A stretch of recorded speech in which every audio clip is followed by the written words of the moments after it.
Buenas a todos y bienvenidos a mi canal. Mi nombre es César Cañete y hoy os traigo un vídeo que es una pequeña sorpresita, pero que vais a ver en unos segunditos. Antes de eso, por supuesto, dentro cabecera.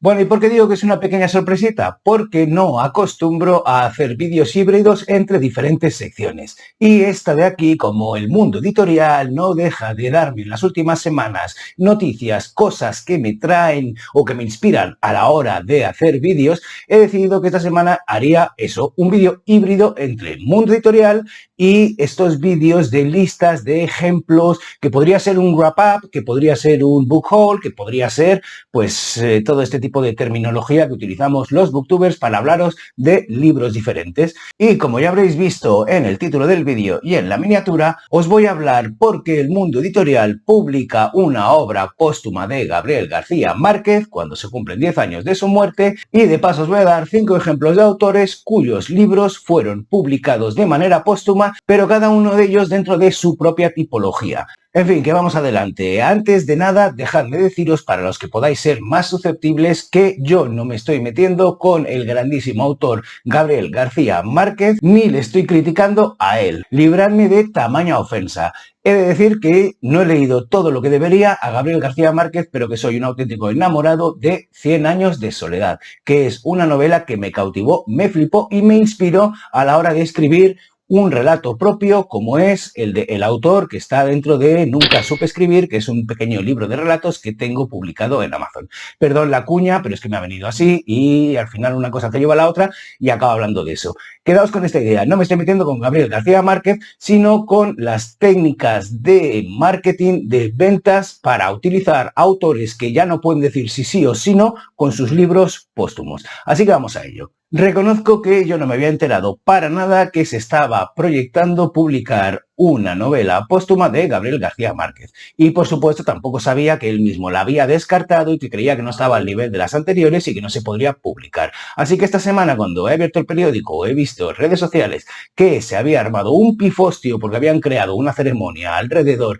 de la publicación de esta novela inédita, pues me he quedado un poco sorprendido. Y me he quedado un poco sorprendido tanto por los claims que han utilizado como por los argumentos que han utilizado para sacarla adelante y que la gente diga, ah, bueno, pues no pasa nada. Para empezar, como os decía, Gabriel García Márquez descartó esta novela porque decía que no estaba a la altura de las otras, porque conforme se hacía mayor, estaba perdiendo las facultades para escribir. El otro día escuché al hijo cuando hicieron esta ceremonia y una de las cosas que decía es que no solo había perdido la capacidad de escribir, sino que también había perdido la capacidad de leer, y que su juicio no era tan bueno como era anteriormente, porque ellos, cuando descubrieron, rescataron, leyeron esta novela, que creo que es que no se me ha quedado el título, déjame mirar,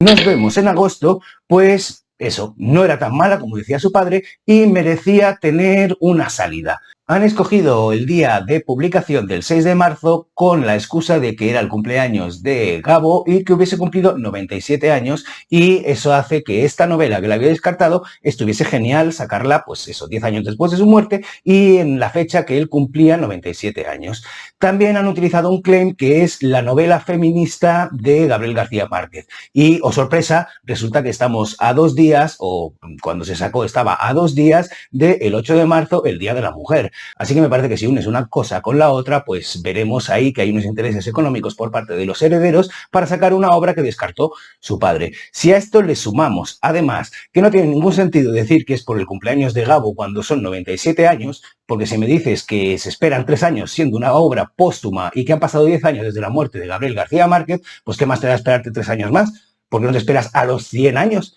Que eso sí que es una fecha redonda y que es maravilloso para sacarla. Yo creo que en este caso es que van cortos de liquidez los herederos y que han dicho, bueno, pues vamos a sacar esta obra que va a ser, como la anunciaron en esa ceremonia que os decía, un acontecimiento literario histórico. No, señores, no es un acontecimiento literario histórico, es un acontecimiento marketingiano ligado a la literatura histórico. Y no sé si diría literatura porque no he leído este libro, no tiene el aval del autor, que a mí sí que me daría ese aval, pero bueno, oye, es una novela feminista, se acerca el 8 de marzo, vamos a demostrar que nuestro papá aparte de un grandísimo escritor, era feminista y encima podemos ahora mismo meterla en un momento propicio para que saque aún más pasta. Si a esto encima le sumamos que la novela, que yo no creo que sea una novela, como mucho debía ser un relato, porque en total suma 120 páginas maquetadas. Eso quiere decir que entre páginas de cortesía, ya sabéis, los créditos, las guardas, 3 o 4 blancas, etcétera, etcétera, nos quedamos con un relato que quizá igual tiene, yo qué sé, 105 páginas, una cosa así.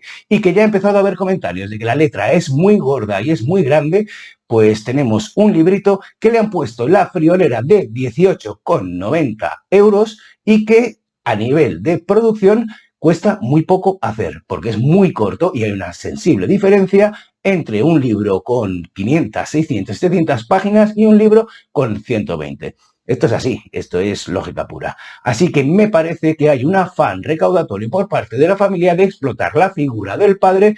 porque quizá no reciben suficiente de las obras que ya están publicadas y por supuesto quieren sacar dinerito y por supuesto quieren mantener el nivel de vida porque a pesar de que Gabo es un long seller, es decir, está vendiendo siempre sus novelas más importantes, quizá no les llega para lo que os decía, para el nivel de vida. Así que me parece que son completamente peregrinas las razones que arguyen los herederos para sacar esta novela en este momento y que son una cortina de humo para que la gente se deje el dinero en una obra que el propio autor descartó y que nos la meten ahora aquí a 18,90 euros. Así que os diré, sin sonrojarme y sin esconderme, que esto es una táctica marketingiana absoluta que pretende tomar por tontos a los lectores y pretende que se venda muchísimo una obra de un autor que hace 10 años que murió y que ya en sus últimos años no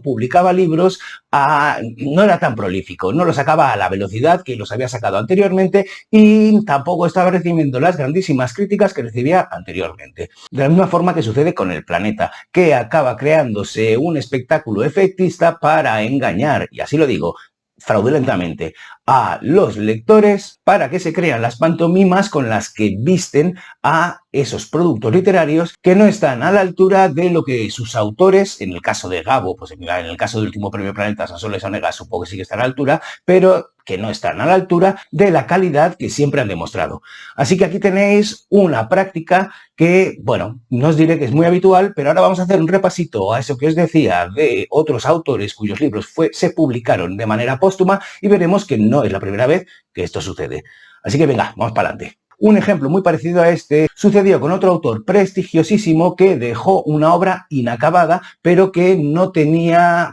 pues como esta de Gabriel García Márquez, el sello de rechazo por parte de ese autor. Porque, os lo digo, lo dejó inacabada. Estoy hablando de El Rey Pálido de David Foster Wallace, que sacaron 3 años después de que este autor se suicidara colgándose. Os voy a decir, este es un autor que a mí no me interesa en exceso, que me interesa mucho más los ensayos o los relatos cortos que ha ido sacando o que sacó en su momento que las obras que le encumbraron, como La Broma Infinita o como esta misma del Rey Pálido, que ya os digo, dejó inacabada y que además había un material ingente y tuvieron que hacer un trabajo de edición que todo lo que he visto por ahí ha resultado encomiable. Es decir, lo que he leído es que le han dedicado muchísimos elogios a los editores que cogieron todo el material que había dejado Foster Wallace, que era bastante prolífico, y lo ensamblaron según las instrucciones o según lo que sabían que quería hacer David Foster Wallace. Bien, El Rey Pálido tiene muy buena puntuación en Goodreads, por ejemplo, y resulta que también es un libro muy querido, pero es una oda al tedio, a el aburrimiento, a que no haya una estructura, a que no haya pues una narrativa tradicional y bueno, lo que hacía Foster Wallace. Así que tenemos una historia de un tal David Foster Wallace que llega a Peoria, Iowa, creo que era Iowa, Peoria, y se pone a trabajar en una oficina de Hacienda. A Foster Wallace le gustaba hacer ese tipo de obras, este tipo de novelas, pero os diré una cosa, si estás leyendo una novela que es una especie de oda o que la que se pretende hablar del tedio y del aburrimiento, pues lo más seguro es que te aburras. Yo con esa premisa y teniendo en cuenta que no me apetece leer a Foster Wallace, pues os diré que ni la he leído ni creo que la vaya a leer. De cualquier manera, es un caso un poco diferente del de Gabriel García Márquez, porque Gabriel García Márquez había rechazado la novela que publican ahora y Foster Wallace la había dejado ahí sin decir si la quería publicar o no la quería publicar, con material suficiente como para tirar para adelante. Así que nada, este es otro de esos ejemplos. Vamos ahora a otro parecido, que es el de Almudena Grandes con su novela póstuma Todo va a mejorar. ¿Qué fue lo que pasó con esta novela póstuma de Almudena Grandes? Bueno, Almudena Grandes murió en noviembre de 2021, hace ya, bueno, este año cumplirá 3 años, y también dejó inacabada esta novela, pero ¿qué sabemos de Almudena Grandes y su forma de escribir? Que se documentaba muchísimo y que a la vez era una escritora que tenía muy claro cómo iba, es decir, tenía su escaleta, sabía cómo iba a hacer la historia y cuando se ponía a escribir no era lo que dicen brújula, sino que era mapa. Así que cogieron el material que ya estaba escrito, que estaba en sus 3/4 partes escritas, y Luis García Montero, que también es escritor, es poeta, cogió el relevo y la completó. Así que no es el mismo caso porque además está dentro de los deseos de Almudena Grandes acabar esta obra. El problema que tenemos es que tenía otra obra preparada que formaba parte de esa grandísima obra que es Episodios de una guerra interminable que se abre con Inés y Alegría, pues tenía la última novela que era Mariano en el Bidasoa, completamente documentada y ya hecha sus escaletas y podría haberse escrito, pero ya han avisado que esa obra no se va a publicar. Es decir, que si no la ha hecho Almudena Grandes, por más que esté documentada, por más que tuviese el argumento pergeñado y supiera por dónde va a ir, no van a intentar sacar dinero de una obra que tenía la intención de ser galdosiana en el sentido de escribir una serie de historias de una memoria olvidada de la historia de España durante la Guerra Civil, durante la dictadura y que casi todas terminan en la transición. Yo me acabo de leer Inés y la Alegría, que hablaré más extensamente de esta obra en algún otro vídeo porque merece la pena, que es la primera de esta saga de episodios de la historia interminable y que me parece maravilloso y que me parece un proyecto necesario para la mentalidad y para la cultura y para la memoria de todos los españoles. Así que me parece también muy bien que no vayan a publicar esa obra póstuma, aunque esté proyectada, que sería Mariano en el Bidasoa. Y aquí está bien porque tengo estos dos ejemplos, el de Todo va a mejorar, que estaba en un 80% escrito, y el de Mariano en el Bidasoa, que solo estaba documentado. Esto me parece que les honra tanto a Almudena Grandes, que debió decir que no quería que se hiciese, como a su marido, Luis García Montero, porque teniendo el éxito que tiene, estoy seguro de que empujarían lo suficiente como para que esta obra de Mariano en el Bidasoa se acabase publicando. Ahora, yo digo esto ahora, pero quién sabe si me tengo que desdecir en el futuro. Por supuesto, todos nos podemos equivocar y tú puedes poner las esperanzas y las expectativas en quien sea y será culpa tuya si no hace lo que tú crees que tiene que hacer. Así que nada, que si en el futuro se publica Mariano en el Bidasoa, pues no sé, me reservaré el derecho a leerla o no. Ahora vamos a dos ejemplos más que son similares pero diferentes. Y empezaré con la saga de novelas de Stieg Larsson, Millennium. El pobre Stieg Larsson tenía proyectadas 10 novelas de esta saga de novela negra sueca que os diré que para mí es una maravilla. El problema que tuvo este señor es que cuando fue a llevar el manuscrito del tercer volumen de esta saga, recordemos que empieza con los hombres que no amaban a las mujeres, continúa con la chica con una cerilla y un bidón de gasolina y termina, bueno, desde mi punto de vista termina, pero ahora explicaré el resto de que termine o no termine, con la reina en el Palacio de las Corrientes de Aire, pues cuando estaba a punto de entregar esta tercera, bueno, no, estaba a punto no, lo entregó, se subió, creo que eran 6 pisos por las escaleras a sus agentes o a la editorial y le dio un ataque al corazón fulminante que, bueno, pues que lo dejó en el sitio. Lo malo es que ni siquiera habían publicado la primera todavía. Ya estaba a punto de salir al mercado, ya estaba en imprenta, ya quedaban unos días para publicarse, pero él no vio el éxito que tuvo esa primera novela ni todas las consecuencias que vinieron después, que son más que nada pues tener una adaptación sueca, una adaptación cinematográfica norteamericana a cargo de David Fincher, que lo petase en 50 y tantos o 90 y tantos o no sé cuántos países y muchísimas lenguas, y por supuesto no vio que continuaron con las otras 2 novelas que ya había entregado, como ya os he dicho los títulos, no los voy a repetir porque son un poco liosos, que ya había entregado, que ya estaban preparadas para el proceso de edición y que acabaron publicando conforme las tuvieron editadas. Tampoco vio el pobre señor, aparte de todo este éxito y todo el problema que tuvo familiar con herederos, bueno, no tuvo él porque ya estaba muerto, pero lo tuvo su pareja, que no estaban casados ni eran pareja de hecho, y acabó llevándoselo todo su exmujer. Pero bueno, no me quiero liar en este tipo de cosas. No vio que la editorial decidió seguir según el esquema, supongo que era según el esquema de ese proyecto de 10 novelas, pero con otros autores decidió que continuaría la saga Millennium con un personaje que no se podía dejar atrás como Lisbeth Salander. Creo que han sacado 3 más, estamos ahora en el número 6 o una cosa así, no lo sé, no me he documentado porque he intentado ignorar completamente que han hecho esto con este autor. Oye, señores de la editorial sueca, si el autor ya os dio 3 novelas y os han funcionado genial, no exprimáis más la gallina de los huevos de oro porque a partir de esa tercera no son suyos. El tipo no habló con ningún otro autor pensando en que se iba a morir para continuar la saga. Así que, hacedme el favor, no el del cuarto libro, no sé ni quién es. Es que no me interesa, es que ya no es Lisbeth Salander, ya no es la historia de Stieg Larsson. No exprimáis la gallina de los huevos de oro, o por lo menos no contéis conmigo para leerlo. Así que, en realidad, los 3 primeros libros, la trilogía inicial, sí que es algo que se adecua a lo que quería Stieg Larsson. ¿Por qué? Bueno, pues porque el pobre hombre se murió cuando entregó el manuscrito de la tercera novela. Así que,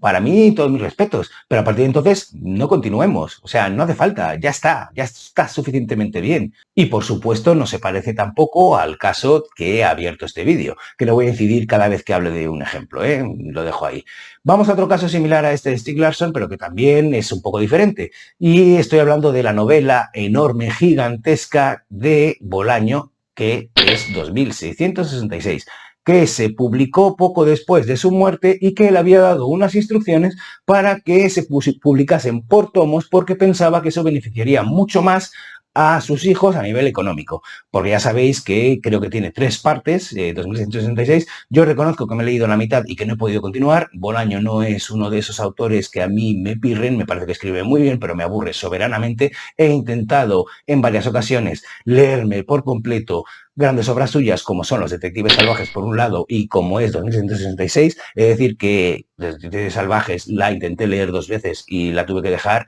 las 2 veces. La segunda conseguí llegar bastante más adelante que la primera, pero al final era cortarme las venas con el filo de las páginas o seguir viviendo y seguir leyendo y disfrutando de cosas que no me aburrieran. Y 2166 solo lo intenté una vez y no continué, pasé. Pero bueno, lo que os decía, él quería que la publicasen en diferentes partes como las tenía escritas, pero bajo el criterio de Ignacio Echevarría, que es el crítico que le medio aupó y le ayudó cuando todavía no le hacían mucho caso y que escribía en El País y que eran muy amiguetes y tal, y que el propio Bolaño dejó bajo su criterio el qué hacer con sus obras, junto con Herralde, decidió que lo mejor que podían hacer era publicarlas todas juntas en el volumen que ha llegado a la mayoría de gente y que, bueno, pues les ha convertido, si ya no tenían problemas económicos, con menos aún, porque fue un exitazo brutal de público y de crítica. Se vendió muchísimo y fue una buena idea eso de ponerlo todo junto porque se ha convertido en el opus magnus de Roberto Bolaño. Así que nada, un acierto en este caso. Y oye, pues quizá, no sé, no hizo caso al autor, pero acertaron, porque además lo que publicaron era que el autor quería que se publicase, pero que él pensaba que iría mejor económicamente si lo partían y lo iban publicando por etapas. No fue el caso. Bueno, no sabremos si fue el caso, porque ponerse a jugar a los ISIS y si lo hubieran partido le hubiese ido mejor económicamente, pues ahora mismo no tiene sentido. Pero el caso es que les fue muy bien publicándolos todo en un solo volumen. Así que nada, felicidades Bolaño, felicidades herederos de Bolaño y felicidades Ignacio Echevarría y en aquel momento Anagrama. Ahora creo que está en otros lados Bolaño, creo que está en Alfaguara, si no me equivoco. Pero bueno, esto son cosas de herederos, Wiley y cómo se hace amigo de las viudas. En fin, vamos adelante con el último ejemplo y quizá el más paradigmático porque este autor no publicó nada en vida. Y sí, os podéis imaginar de quién estoy hablando porque es un rara avis dentro de lo que es la literatura, que es John Kennedy Toole, y no me voy a centrar tanto en La Conjura de los Necios porque es harta conocida esta historia, aunque yo creo que se ha tergiversado un poco para crearla un poquito más heroica y un poquito más idílica. Bueno, os explico en 4 palabras lo de Kennedy Toole, porque una de las causas que dijeron que había provocado su suicidio fue que no le dieran bola, que no publicaran este manuscrito.